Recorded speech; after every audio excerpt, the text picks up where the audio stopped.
मित्रों, आपने महाभारत से जुड़ी अनगिनत कथाएं सुनी होगी, परंतु आज मैं आपको ऐसी कुछ श्राप कथाएं सुनाने जा रहा हूं, जिनके प्रभाव को आज भी मानव जीवन में महसूस किया जाता है। कहा जाता है कि महाभारत काल के ये श्राप केवल पात्रों तक सीमित नहीं रहे, बल्कि उनके असर ने युगों युगों तक मनुष्यों के जीवन को प्रभावित किया है।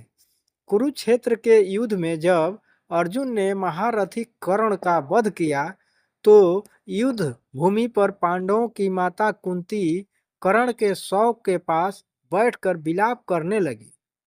पांडवों को यह देखकर आश्चर्य हुआ कि माता अपने पुत्र पर क्यों रो रही है। तब कुंती ने सच्चाई बताई कि कर्ण वास्तव में उनका ज्येष्ठ पुत्र था। यह सुनकर युधिष्ठिर दुख और क्रोध से भर उठे और बोले, माते, आपने यह रहस्य हमसे छुपाया, जिसके कारण हम अपने ही भाई के हत्यारे बन गए।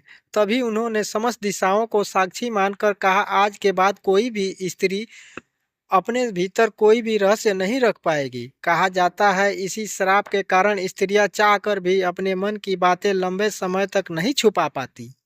जब पांडव स्वर्ग की ओर प्रस्थान कर गए, तब उनका राज अभिमन्यु के पुत्र परीक्षित को मिला।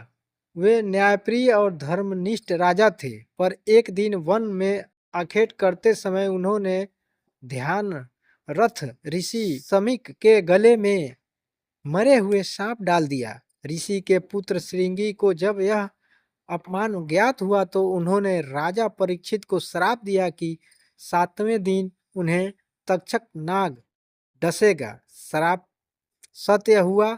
तक्षक नाग के डसने से परीक्षित की मृत्यु हुई और उसी क्षण कलयुग का आरंभ माना गया, क्योंकि कहा जाता है जब तक परीक्षित जीवित थे, कलयुग धरती पर कदम नहीं रख पाया था। महाभारत युद्ध के अंतिम रात्रि में अश्वत्थामा ने पांडव पुत्र का नींद में वध कर दिया। जब पांडव ने उसे पकड़ा, तो उसने क्रोध में आकर ब्रह्मास्त्र छोड़ दिया। अर्जुन ने भी जवाब में ब्रह्मास्त्र चलाया, लेकिन महर्षि व्यास ने बीच में आकर दोनों अस्त्रों को रोक दिया। अर्जुन ने तो अपना अस्त्र वापस ले लिया, पर अश्वत्थामा ने नहीं। क्रोधित होकर उसने अस्त्र को उत्तरा के गर्भ की ओर मोड़ दिया। तब भगवान श्री कृष्ण ने उसे श्राप दिया, तुम 3000 वर्ष तक इस धरती पर भटकते रहोगे।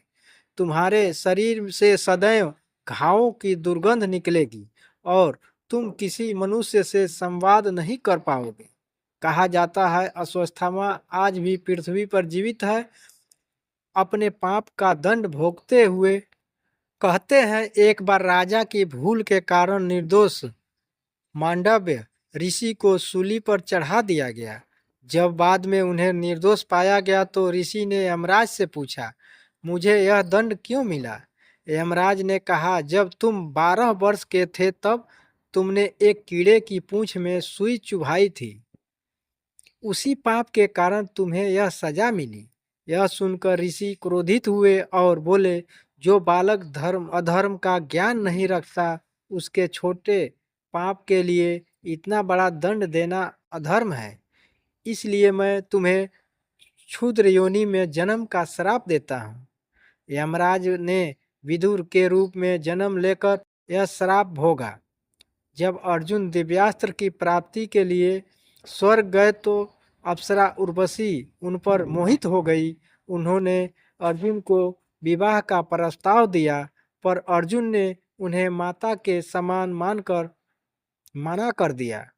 इससे क्रोधित होकर उर्वशी बोली, तुम नपुंसक हो जाओगे और स्त्रियों के बीच नर्तक बनकर रहोगे। इंद्र के हस्तक्षेप से यह श्राप 1 वर्ष तक सीमित कर दिया गया।